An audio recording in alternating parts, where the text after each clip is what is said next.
So, are you in the puppy stage and you have a really bitey puppy that it's driving you nuts? Well, I'm going to help you with that. Now, before we get started, I'm drinking a Spanish wine. I think it's the Gilli. I think that's what it's called. Anyway, it's delish. So let's get into mouthing and play biting. And the first thing I want to say, number one, is there's no easy way through this, and there's no shortcut. So just hang in there. It's part of puppyhood, it's part of the puppy stage, and it's just something you're gonna have to endure and go through, and it won't last forever, so just hang in there. But there's no shortcut through this stage. Now, number two is, when did you get your puppy?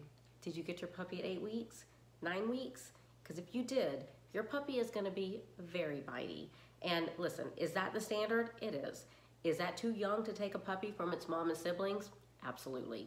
And because it's so young, the puppy didn't get the education from the mom and siblings about bite inhibition and biting in general, which is a lesson that puppy desperately needs, because us teaching that to a puppy is so much harder than its dog siblings and dog mom. So that's another thing that you just have to manage your expectations and know that if you got a puppy under 10 weeks old, it's going to be particularly bitey, and it just is what it is. And I'm so sorry that you have to be the one to teach the dog bite inhibition. Now, the other thing is, number three, is don't use your hands to play. I see people do this all the time, and you have to think, that is such a mixed signal to a dog. That is so confusing. Sometimes your hands are something they can put their mouth on, and sometimes they can't.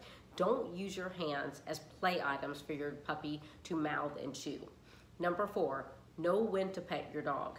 Meaning, when your dog's all hyped up, that's not a great time to pet your dog. When your dog is playing, not a great time to put your hands on your dog. When their energy level is already escalated, then they're most likely going to play bite in that, when their energy is that high. So know when to pet your dog. Ideally, pet your dog when they are calm and the petting is soothing and not overstimulating.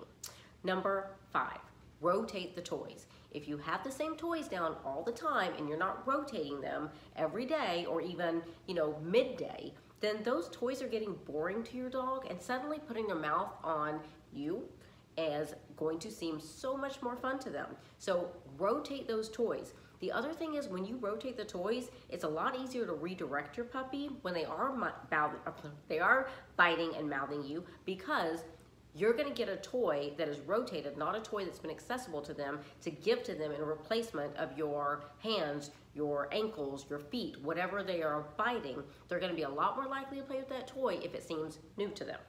Now, number six, treat toys. And I know, I say it all the time, but I love them. I love them so much. And treat toys, it exercises their mouth as they're trying to get the treats out of the toy. It exercises their body and their mind, and all of the exhaustion of all of that is such a good thing for you when you have a puppy, especially in terms of the play biting and the mouthing.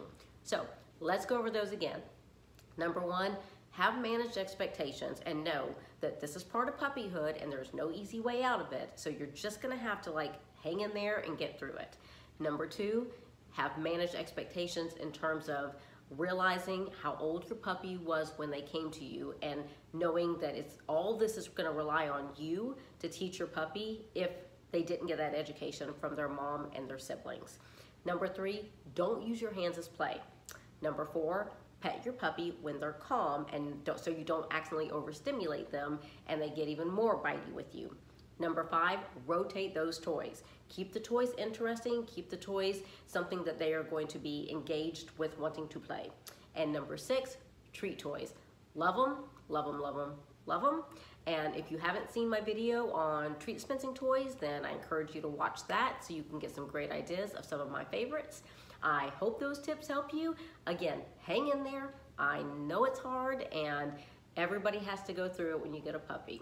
So happy training, happy drinking, and I'm gonna post videos every Tuesdays and Thursdays. Please like, subscribe, and share. That helps me so very much.